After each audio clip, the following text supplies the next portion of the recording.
The night can be a canvas for deception, its stillness a mask concealing the predators that lurk within.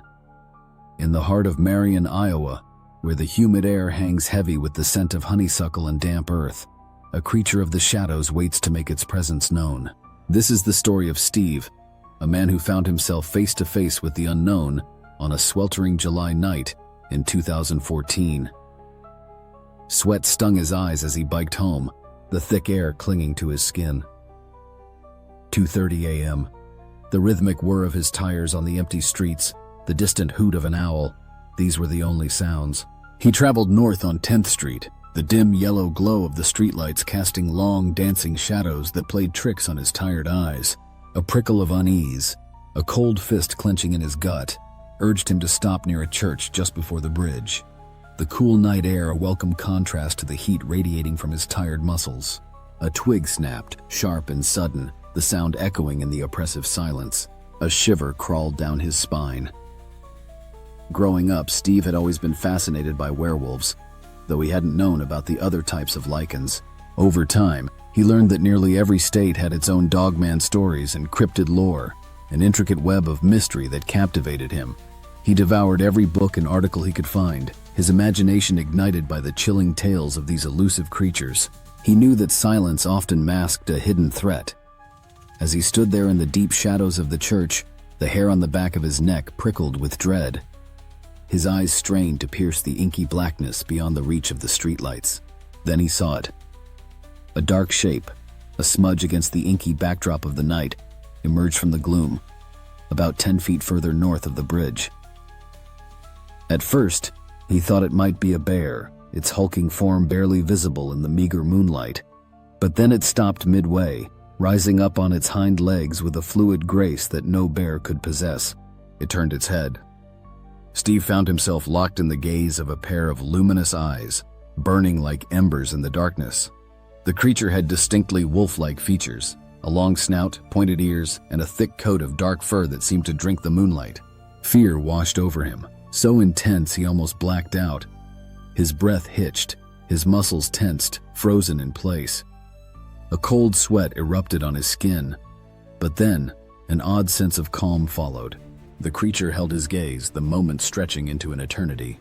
Then, with a swiftness that defied its size, it turned and melted into the brush with a soft rustle of leaves, leaving behind only the echo of his pounding heart and the whisper of the wind in the trees. He scrambled back on his bike, adrenaline surging through his veins. He pedaled hard, the wind whipping through his hair, the rhythmic whir of the wheels a desperate counterpoint to the pounding in his ears. He didn't look back.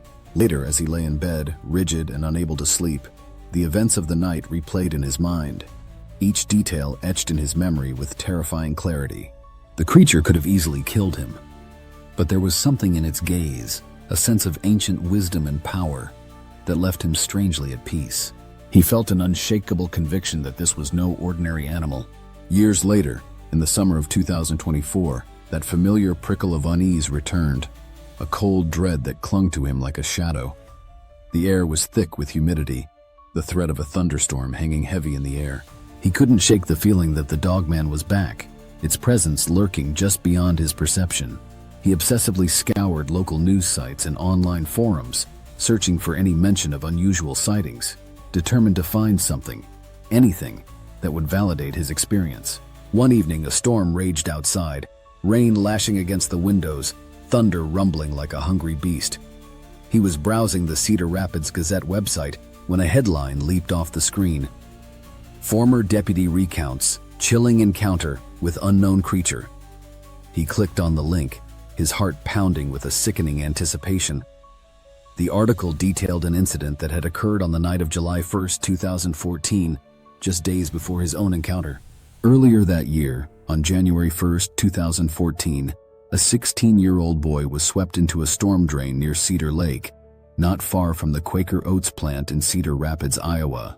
The area, though urban, bordered Mohawk Park, a region known for dense brush and sporadic foot traffic.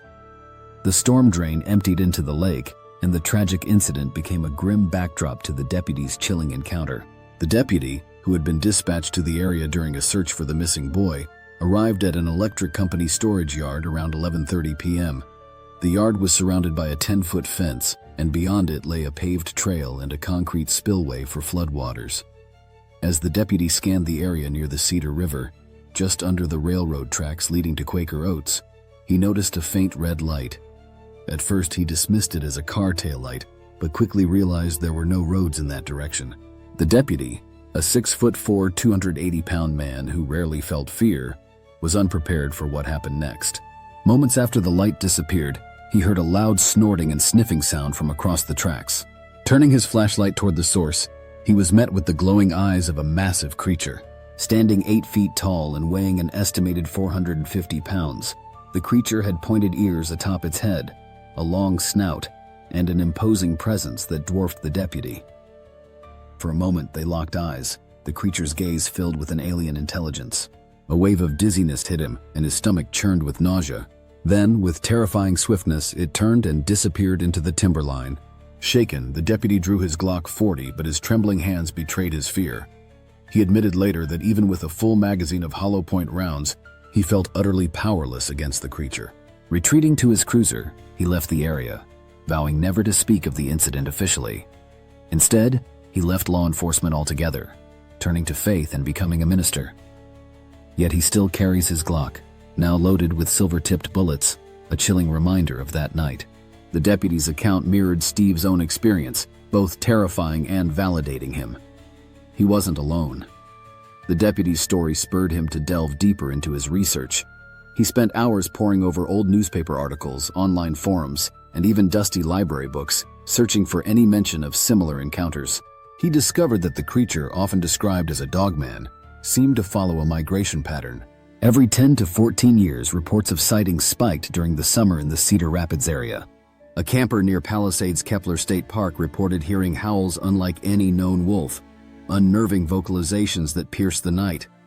A hiker stumbled upon unusually large canine prints in muddy areas along the Cedar River, far too big for any normal dog.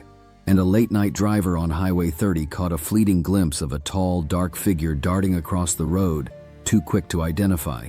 Though some encounters were marked by an eerie calmness, others left witnesses profoundly shaken, like the deputy's harrowing experience. Steve believes not all dogmen are aggressive. Some may be more territorial, others merely passing through. But one thing is certain, both the deputy and he experienced something extraordinary that summer, something that defies conventional explanation. He believes there is more to this world than we can see. This is DeadNet Studios, uncovering the truths that lurk in the shadowy corners of the world. Do you have a story of an encounter with the unexplained? Or perhaps with the Dogman itself? Share it with us at deadnetstudios@gmail.com.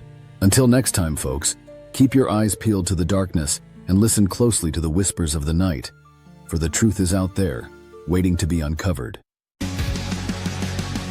In the shadows of the digital night, we've wandered far and seen some sights, from haunting tales to eerie lights. DeadNet Studios, where fear ignites. So long, farewell from the crimson hollows. We'll be back again with more tales to follow. Keep the lights dimmed and your curiosity high. For in DeadNet's realm, the spirits never die. We've danced with the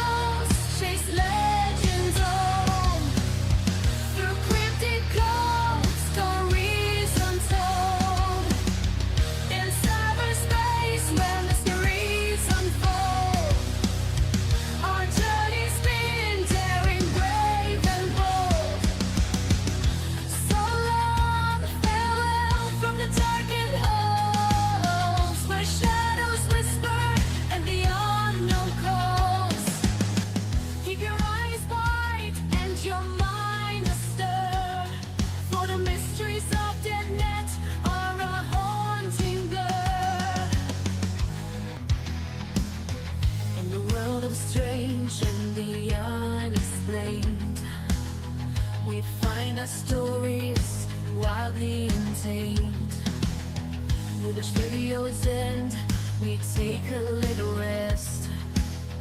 We find a share 'cause every best